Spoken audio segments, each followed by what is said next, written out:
buka pembelajaran hari ini dengan bersama membaca basmalah. Bismillahirrahmanirrahim. Baiklah teman-teman, pada pembelajaran minggu lalu kita sudah menyelesaikan pelajaran kelima yang berjudul Isra Mi'raj Nabi Muhammad SAW.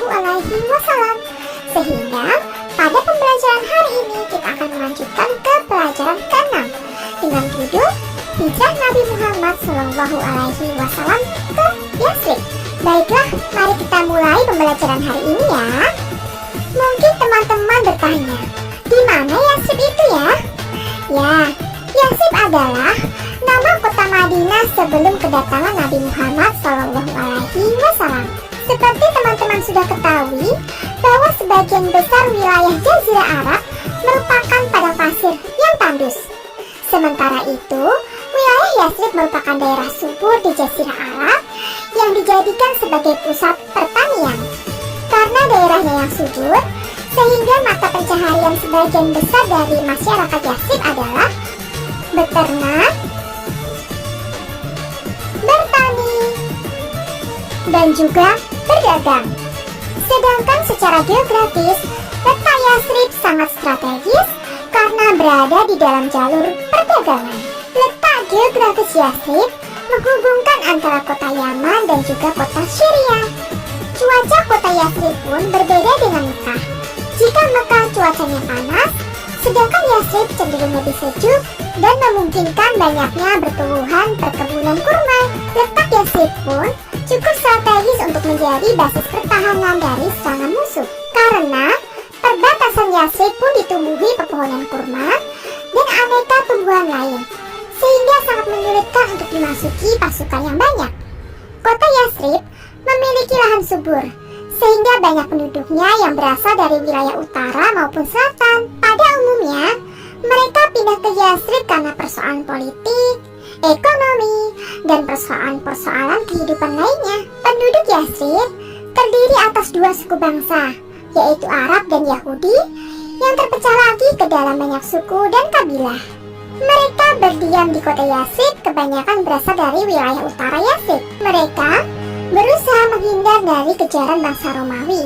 Bangsa Arab yang datang ke Yasrib karena negerinya dilanda bencana alam, seperti hancurnya bendungan Maghrib, dan juga karena konflik politik yang melanda negara dan bangsa mereka. Dua suku besar yang akhirnya menetap di Yasrib adalah suku Aus dan juga suku Khazraj. Di Yasrib, bangsa Yahudi dan bangsa Arab dapat hidup berdampingan. Namun ketika jumlah bangsa Arab lebih banyak daripada bangsa Yahudi, mulai timbullah kecurigaan dan saling ancam. Anandaku, kabar kenabian Nabi Muhammad SAW telah terdengar oleh masyarakat Yasrib. Oleh karena itulah, diutus beberapa pemuda dari suku Aus dan suku Khazraj untuk mencari informasi tentang kebenaran berita tersebut.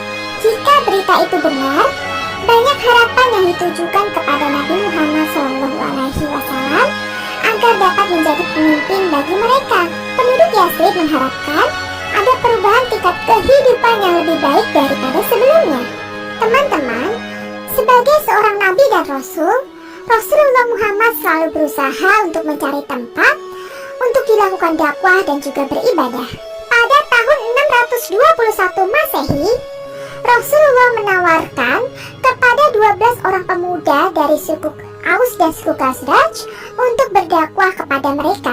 Dan kemudian di Aqabah, mereka duduk bersama Nabi Muhammad SAW yang berdakwah tentang Islam kepada mereka dan juga membacakan Al-Quran. Mereka pun akhirnya menerima kebenaran Islam dan berbaiat kepada Nabi Muhammad SAW.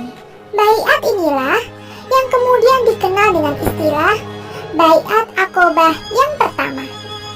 Beberapa isinya antara lain: pertama, menyatakan kesetiaan kepada Nabi Muhammad SAW.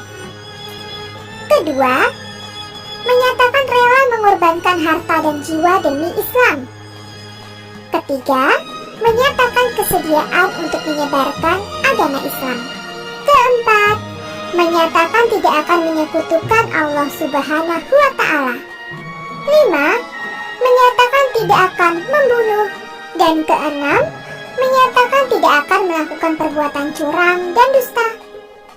Nah teman-teman, perjanjian Aqobah yang pertama ini kemudian berlanjut ke perjanjian Aqobah yang kedua.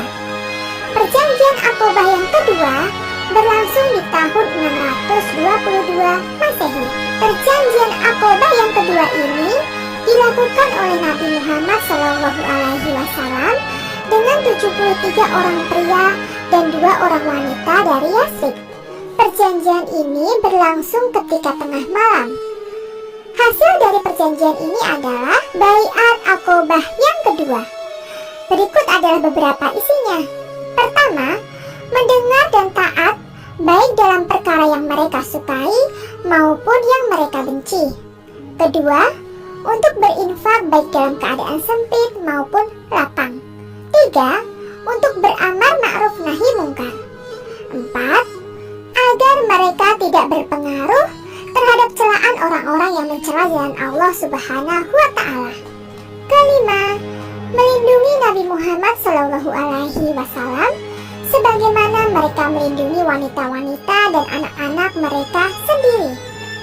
Setelah Baiat Aqobah yang kedua ini, Rasulullah kembali ke Mekah untuk meneruskan dakwah.